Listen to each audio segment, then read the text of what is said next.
Boa tarde, pessoal.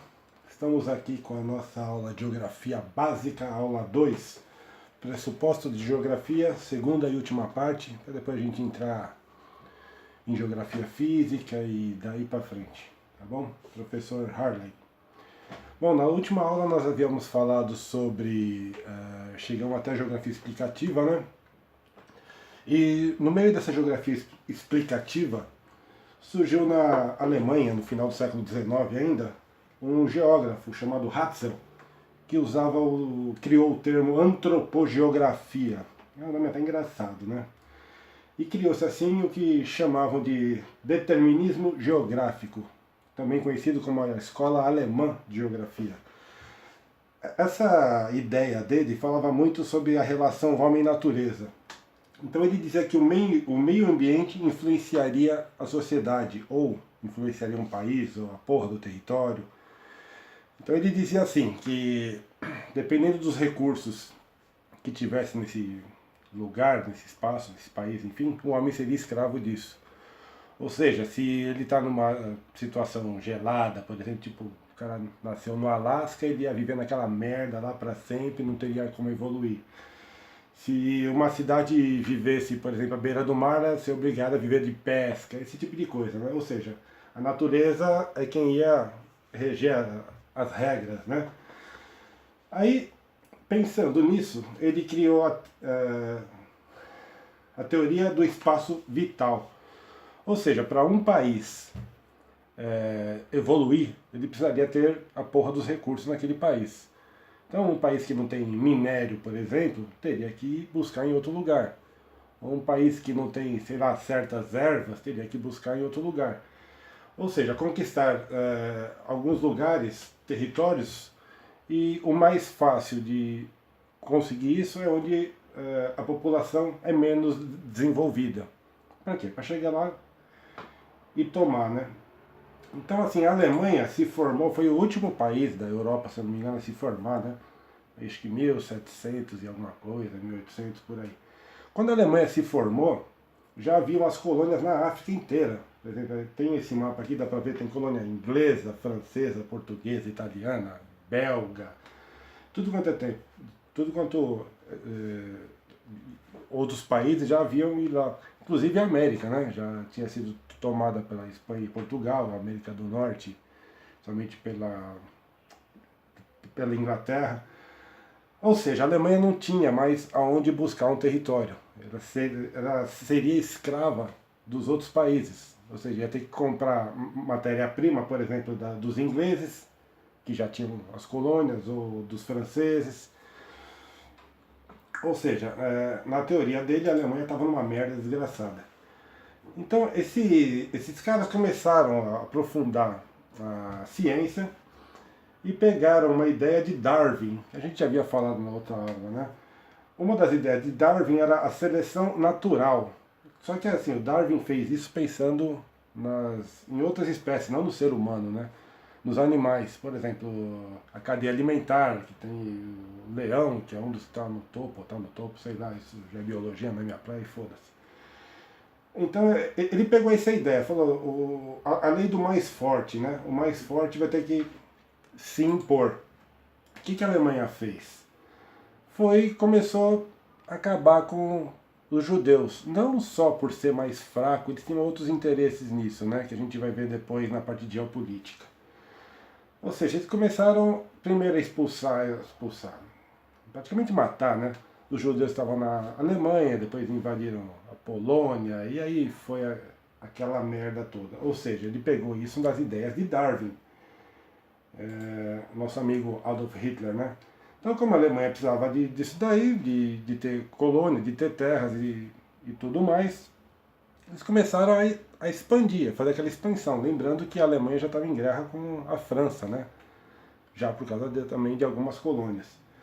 Então isso aí foi o que deu a maior influência do Hitler. O que o Hitler fez? Falou, vamos criar um exército forte e vamos dominar o mundo. Se a gente for ver bem, é a mesma merda que aquele filho da puta da Coreia do Norte tá fazendo lá, né? Tá se enchendo de bomba, tem um puta de um exército. Isso pelas ideias de hoje. Você imagina isso daí em 1930, mais ou menos isso daí. Ou seja, a Alemanha começou a expandir, e acabaria virando depois a Segunda Guerra Mundial. Contra isso, criou-se a Escola Francesa de Geografia, também no final do século XIX, praticamente junta, né, no início do século XX, com Vidal de la Blache. Ai, que nome mais viado, mano. Nada contra, hein? Pelo amor de Deus, nada contra. Mas que é um nome gay, né?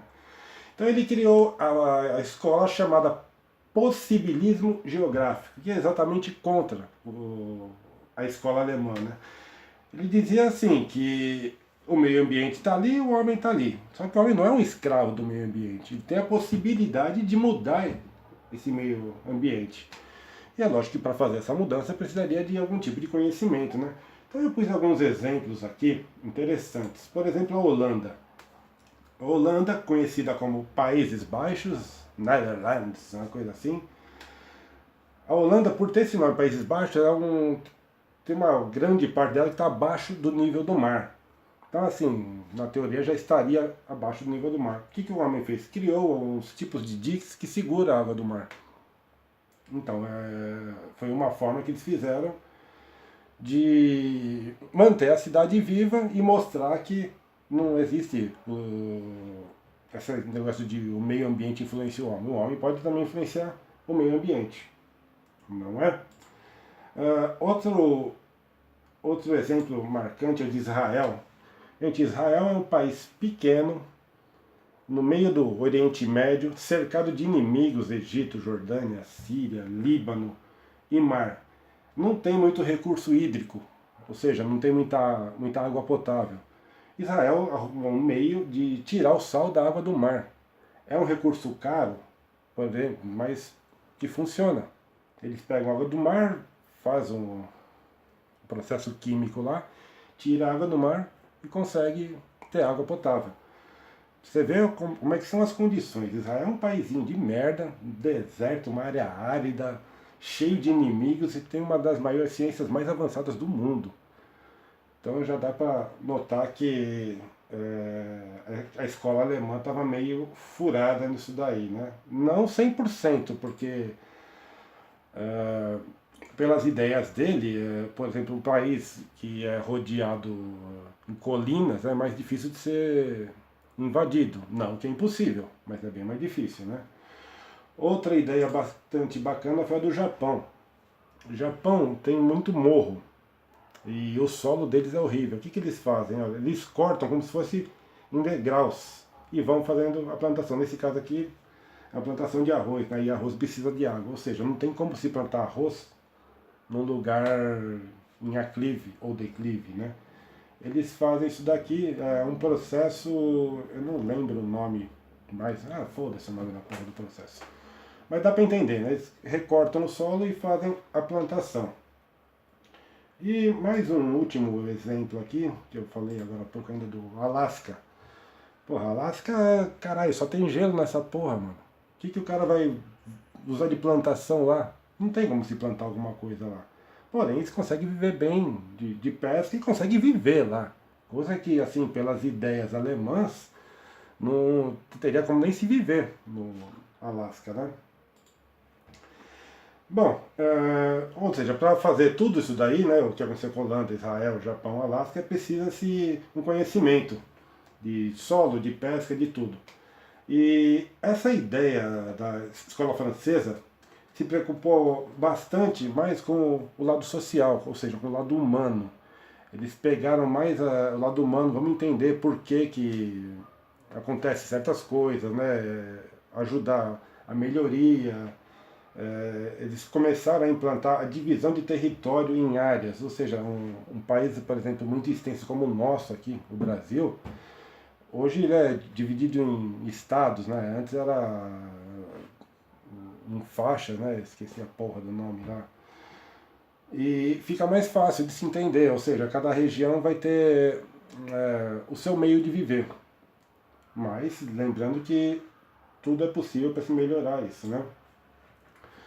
Bom, após a Segunda Guerra Mundial, veio outras ideias de geografia, que é a quantitativa.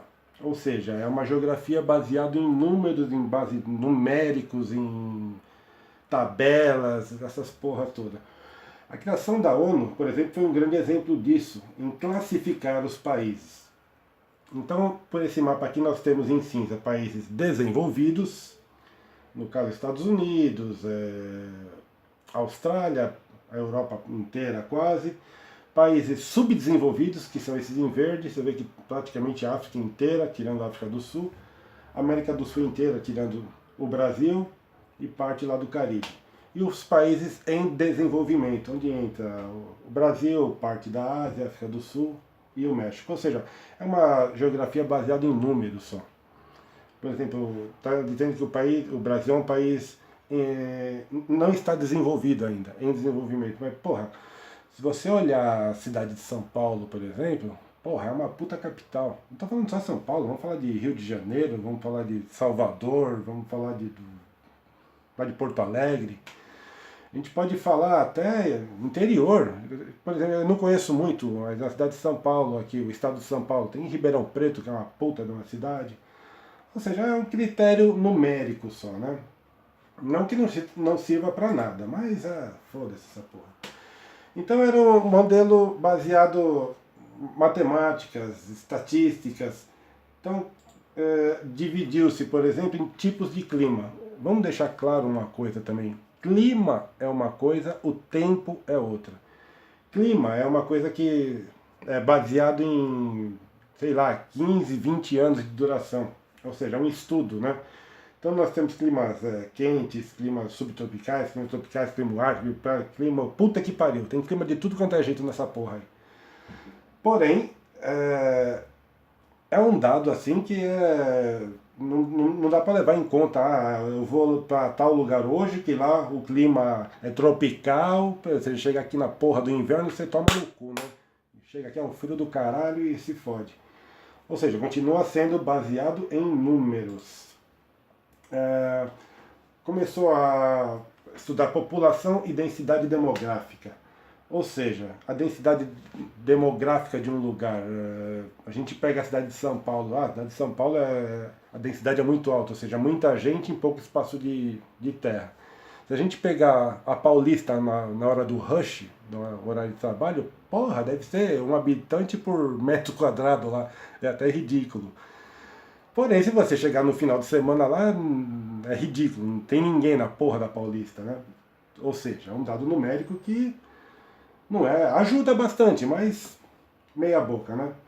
Então, renda per capita, por exemplo, de um país ou de um estado, eu pus aqui um exemplo do Brasil, não sei se isso aqui está atualizado, mas, por exemplo, vamos para a área vermelha, por exemplo, que diz lá no Maranhão, que diz que a renda per capita lá de 0 a 500 reais.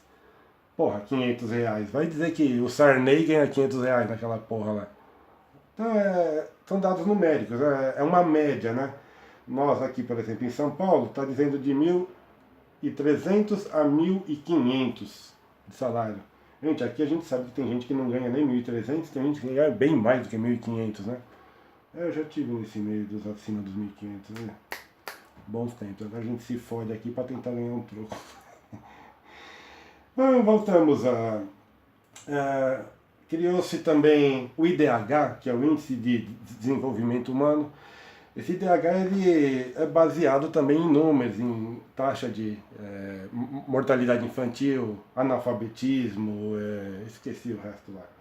Baseado em números. A poluição, baseada em números, ou seja, pega a cidade de São Paulo, a cidade de São Paulo é super suja, poluída, o ar é horrível. Sim, o ar é horrível lá no centro.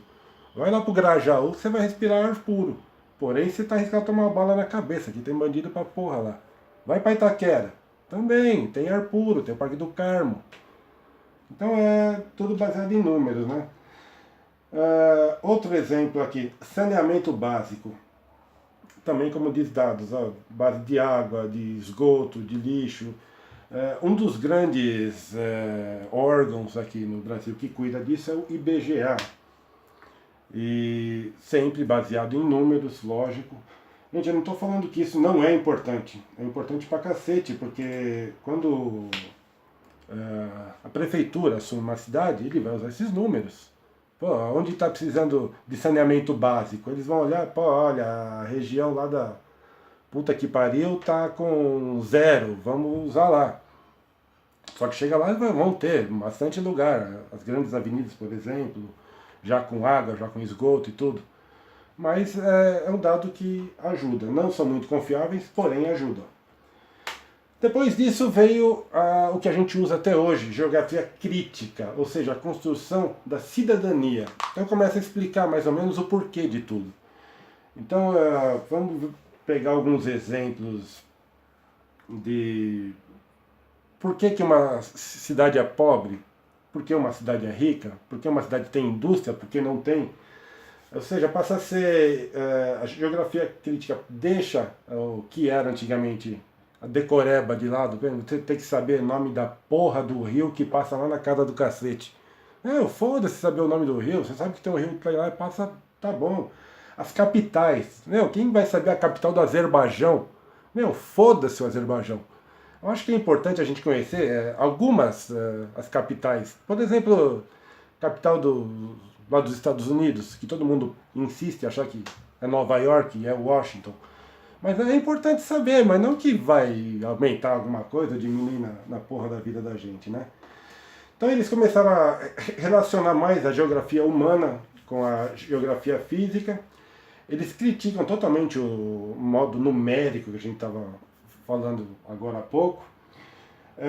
Eles falam muito sobre a produção do espaço. Não só, eu pus aqui do espaço urbano, mas no espaço em geral, né? Então por que, por exemplo, a cidade de São Paulo é o polo que é hoje? Então os críticos vão porque começou com café, e veio a porra da indústria, aí tem o Porto de Santos ali do lado, sabe? Começou a fazer as relações. Porque aí vai explicar também por que tem região que, por exemplo, você vê esse monte de avenidas aqui, prédios, por que o lugar não tem prédio, por que tem lugares que são em áreas rurais e tudo mais. Essa geografia crítica também começou a explicar as classes sociais, que se a gente pegar na época dos feudos, por exemplo, que nós tínhamos classe alta, média, baixa, como acontece em alguns países do mundo, desenvolvidos, por exemplo, no Canadá, na Suécia, na Islândia. Aqui nós temos classe social, acho que daria para fazer um alfabeto inteiro, porque, tem gente que não ganha porra nenhuma, tem gente com renda mensal aí de menos de R$ 500 por mês. Então o que seria isso? Um estado já meio que de miséria quase, né? Aí tem gente com classe social de 1.000 a 2.000, tem gente ganhando 20, 30, 50 mil. Então a geografia crítica vai explicar isso daí tudo. Ou seja, ela se preocupa mais com o lado social.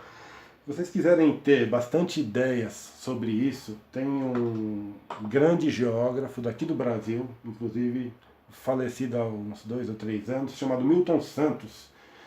Tem muitos vídeos dele pelo YouTube. Pode procurar que o cara é praticamente um gênio, sabe, da geografia humana.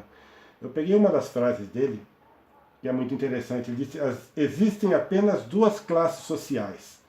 As do que não comem, as do que não comem e a classe dos que não dormem com medo da revolução daqueles que comem. Se a gente parar pra pensar nessa porra aqui, esse cara aqui era foda, mano. Ou seja, tem o pessoal que tem grana e o pessoal que não tem grana. Só que o pessoal que não tem grana tem medo do pessoal que não tem grana um dia botar no cu deles. Basicamente é isso. Então, gente, essa é a nossa segunda aula de Geografia Básica, e a segunda parte, que seria só uma iniciação à Geografia. A partir do próximo vídeo vamos falar um pouco de Geografia Física, lembrando que sempre Geografia Física tem a relação com a humana. Eu vou tentar fazer isso de uma forma legal, tá bom? E nos vemos no próximo vídeo. Beijo pra vocês. Gente, não esquece, por favor, dá um like se gostou, né?